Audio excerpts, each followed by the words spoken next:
Hello বন্ধুরা, তোমরা সবাই কেমন আছো? দেখো, আমি একটা নতুন রান্না নিয়ে এসেছি। আমি আজকে রান্না করব চিংড়ি মাছ দিয়ে শাপলা। তোমরা কেউ খেয়েছো কিনা আমি জানি না, তোমরা রান্নাটা দেখো। প্রথমেই আমি কড়াইতে সর্ষের তেল দিয়ে দিয়েছি। এর মধ্যে আমি ফোড়নে দিচ্ছি শুকনো লঙ্কা, তেজপাতা আর গোটা জিরে।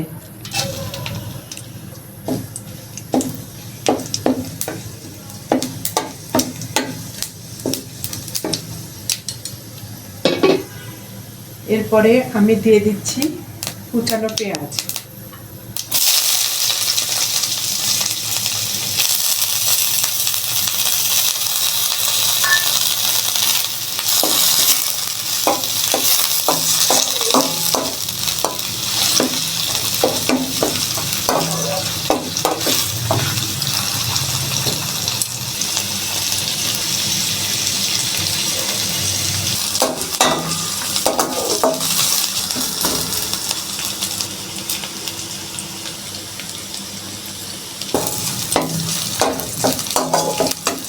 পেঁয়াজটা আমি হালকা ভেজে নিয়েছি। এখন আমি দিয়ে দিচ্ছি হলুদ গুঁড়ো,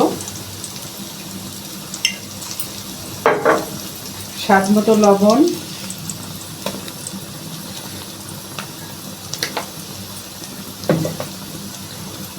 রসুন বাটা, জিরে বাটা, আদা বাটা আর শুকনো লঙ্কা বাটা একসাথে দিয়ে দিচ্ছি।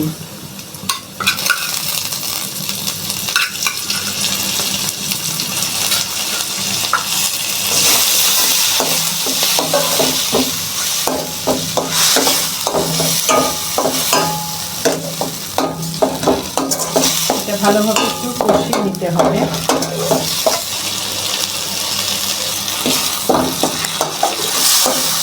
মশলাটাকে ভালোভাবে কষিয়ে নিতে হবে, তাছাড়া এটা কাঁচা গন্ধ থেকে যাবে।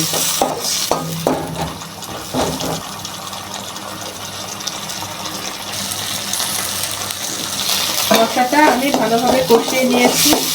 আমি এখন কুচো চিংড়িগুলো দিয়ে দিচ্ছি। আমি লবণ আর হলুদ দিয়ে কুচো চিংড়িগুলো মাখিয়ে রেখেছিলাম। তোমরা চাইলে একটু বড় চিংড়িও দিতে পারো। এখন চিংড়ি মাছটা দিয়ে আরেকটু ভালোভাবে কষিয়ে নেব।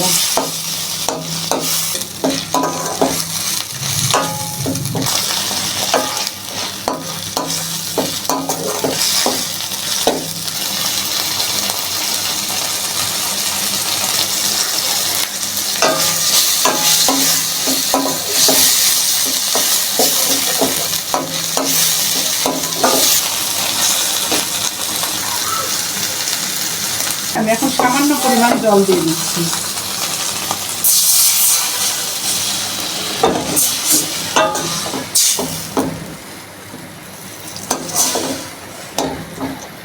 দেখো, আমি সামান্য জল দিয়ে দিলাম। এখন আমি কেটে রাখা শাপলাগুলো দিয়ে দিচ্ছি,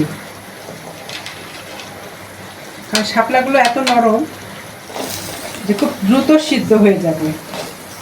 তোমরা এই শাপলাগুলো সরিষা বাটা দিয়েও করতে পারো, খুব টেস্ট লাগে। আবার মসুর ডাল দিয়ে করলেও ভালো লাগে।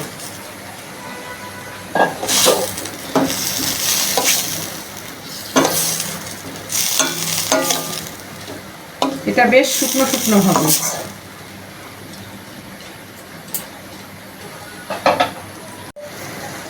আমি এখন এটা কিছুক্ষণ ঢেকে রাখবো।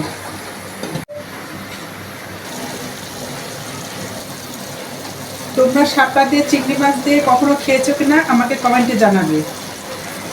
আমি কখনো আগে এই শাপলাটা খাইনি। আমি তোমাদের কথা চিন্তা করে বিভিন্নভাবে বিভিন্ন ধরনের রান্না করার চেষ্টা করি।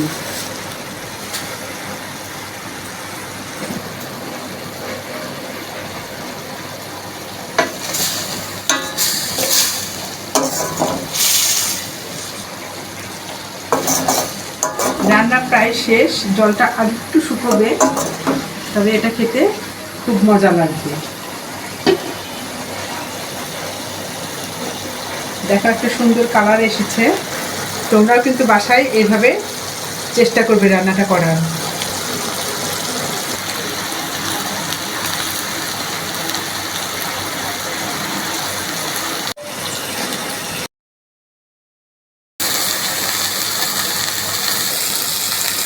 দেখো, জলটা শুকিয়ে গেছে।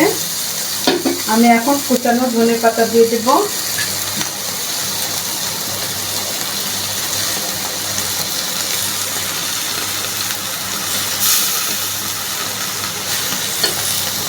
আর কয়েকটা কাঁচা লঙ্কা চেরা দিয়ে দিলাম।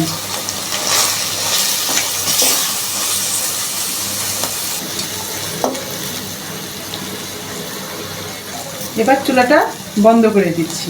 তোমরা সবাই ভালো থেকো, সুস্থ থেকো, নিরাপদে থেকো।